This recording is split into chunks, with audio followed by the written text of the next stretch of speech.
ढेर सपना देखनी, अब सामने आवा हो।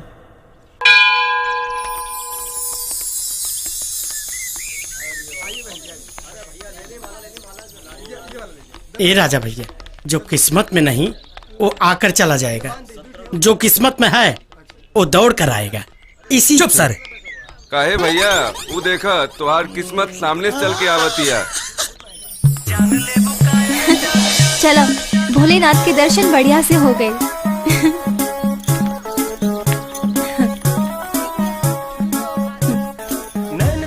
हाँ? प्रीति, तो क्या हमारा नाम कैसे पता? आशिक है, और आशिक खातिर इतना भी मुश्किल नहीं है कि वो अपने महबूबा के नाम ना पता कर सके। आशिक? ए मिस्टर, होश में तो बाड़ा ना तू? ना जान ना पहचान, मैं तेरा मेहमान। मेहमान तो बनिए गइल बड़ो हमरा दिल के।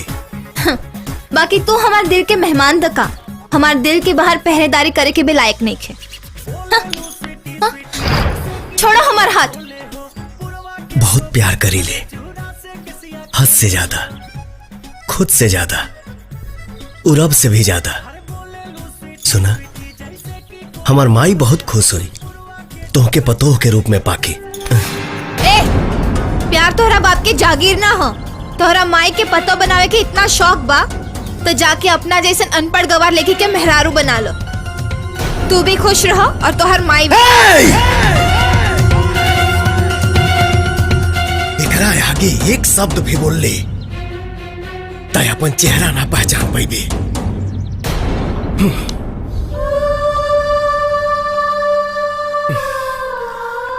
तो के भुला तो नहीं की सकत, कहे कि प्यार करीला। जब तक ते खुद चल के ना आईबे तब तक तोरा के हम पलट के भी देखनी तब मर्द के पैदाइश ना।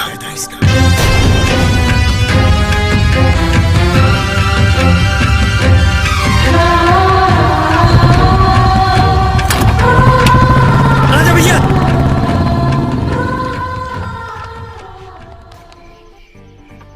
होश में तो बाड़ा ना तू? बाकी तू हमारे दिल के मेहमान दका, हमारे दिल के बाहर पहरेदारी करे के भी लायक नहीं। सगरो धुआं धुआं उठल जिंदगी में हमरा ऐसे, सगरो धुआं धुआं उठल जिंदगी में हमरा ऐसे, जान बिन बेजान भैनी जी ही बोल कैसे, तू बतावाना समझावाना। प्यार तोहरा बाप के जागीर ना हो, तोहरा माई के पतो बनावे के इतना शौक बा तो जाके अपना जैसे अनपढ़ गवार लेके के मेहरारू बना लो। अनपढ़ गंवार के प्यार करे के कोनो हक नहीं के। हाँ, हक बा, लेकिन प्यार मोहब्बत ना किस्मत के चीज बा। बाकी तोहरा वादा करे का जरूरत रहल कि हम कभी तकबा ना करब? अरे अखिया पे केहू जोर बा कि कहीं लौक गइल तो का करब?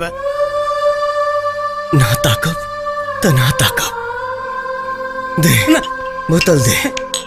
भैया नहीं, भैया चला, भैया रह दे, चला संभाल के, पकड़ पकड़।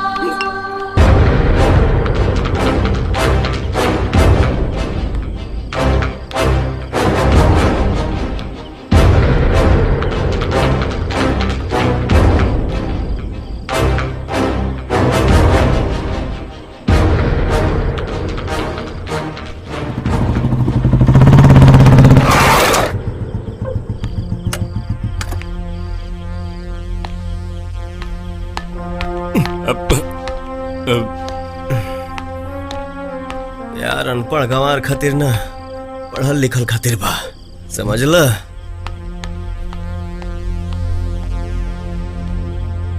ना, ई ना सुधरी, कभो ना सुधरी।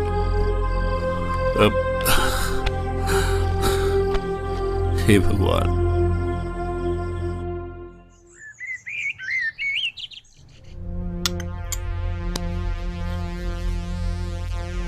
अगर तोहनी लोगन के हमारा के बाबूजी कहे के मन नहीं की कहत तो मत कहा हमारा के बाबूजी मत कहा, लेकिन हमारे खानदान के इज्जत सरेआम नीलाम तो मत करा।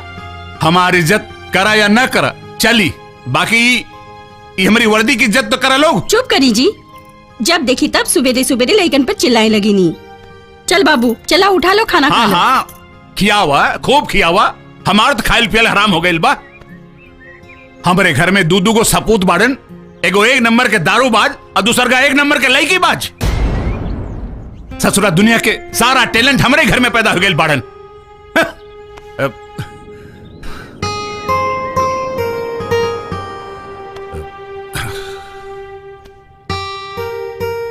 अगर तू लोग हमरा के यह काबिल समझत बाड़ा हम तोहनी लोगन के कुछ समझाई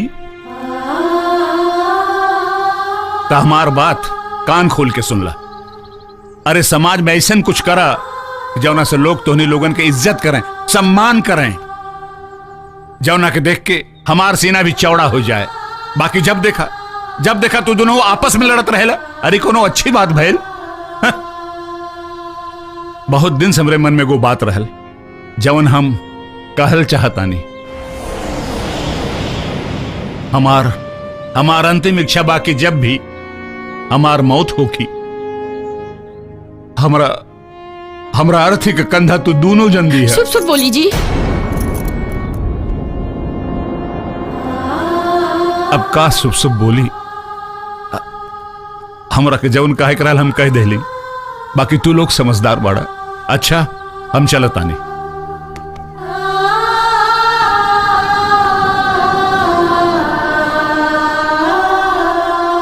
नीलम की दूल्हा बढ़िया मिलल बाड़े, भगवान एकदम जोड़ी बना के भेजले बाड़े। अरे वो छोड़ा, वहाँ भी तो आशिक रहे। तो हमके बतावे के चाहिए ना के रहल हो।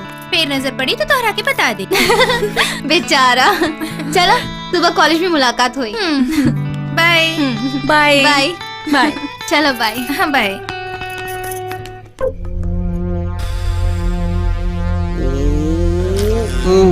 सुना एक गाना सुनबा। सुनावा। अरे ऊ तो अपन से बियाह कैली चल गईली ससुराल, अपन मन का मेहर ले आईली जैसे मिली गाय।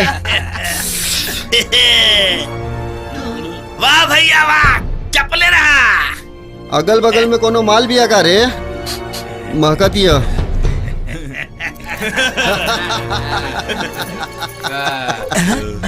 अगल बगल ना भैया, सामने से राजधानी आवत भैया।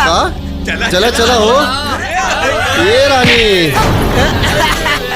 बताव कहाँ बितैबूना तीरतिया, कहाँ बितैबूना बताव जोगिया।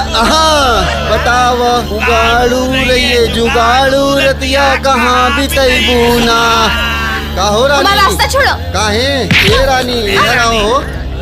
प्यासा के रास्ता में कुआं खड़ा बा, अब बिना प्यास बुझौले ना जा देवल जाए।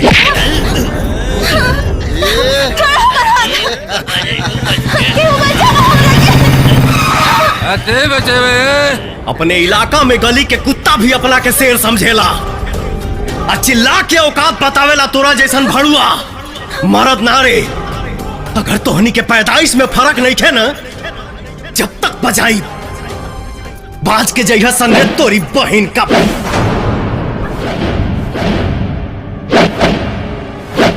लड़की के चक्कर में लड़काई के सिखल खेल के मजा आज तुमने के चखाई।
ए भैया बटुआ नहीं के दिखा तो।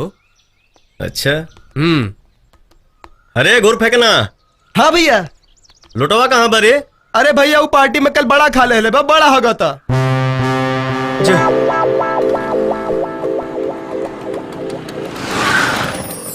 सगरो धुआं धुआं उठल जिंदगी में हमरा ऐसे जान बिन बेजान भैनी जी ही बोल कैसे तू बतावना समझावना तू बतावना समझावना।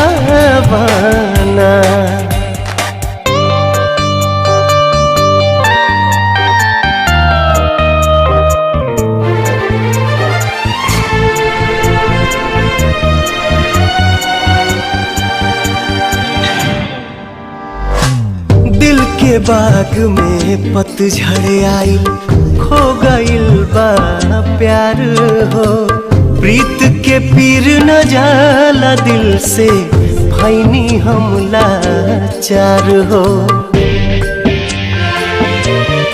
हाँ दिल के बाग में पतझड़ आई खो गइल बा प्यार हो प्रीत के पीर न जाला दिल से भैनी हम लाचार हो।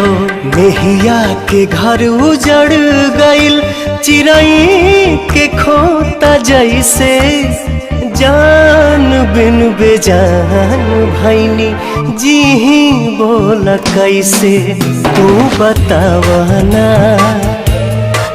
समझावना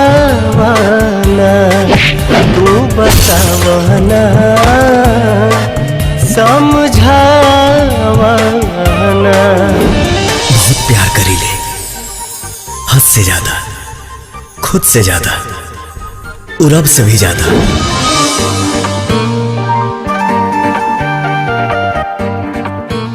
राजा बहुत बढ़िया लड़का बा। हम राजा के पहचान ना पैनी। काले गांव में बरियात आवे वाला बा वहाँ वो जरूर आई। हम काले जाके ओकरा से अपन प्यार के इजहार करब और अपन कई गलती के माफी भी मांग ले। वो हमरा के जरूर माफ कर दी। ठीक है तो कहत रहलन तोहर बाबूजी।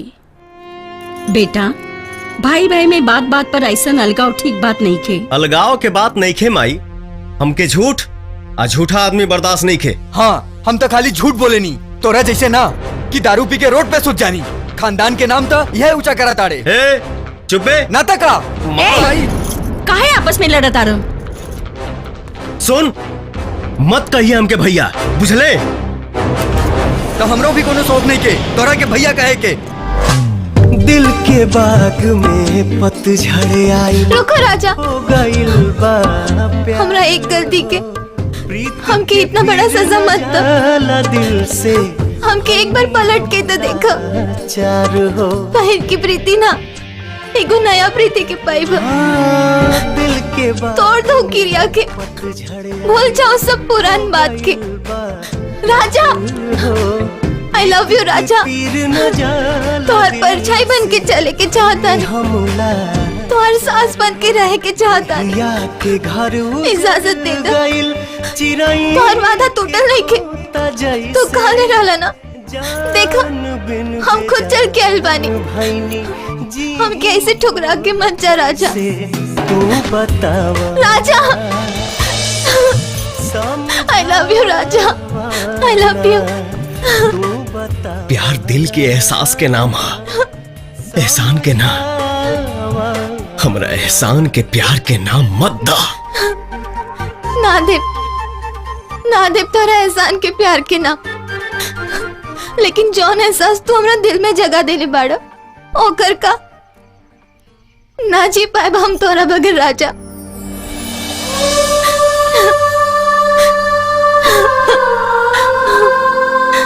हाँ राजा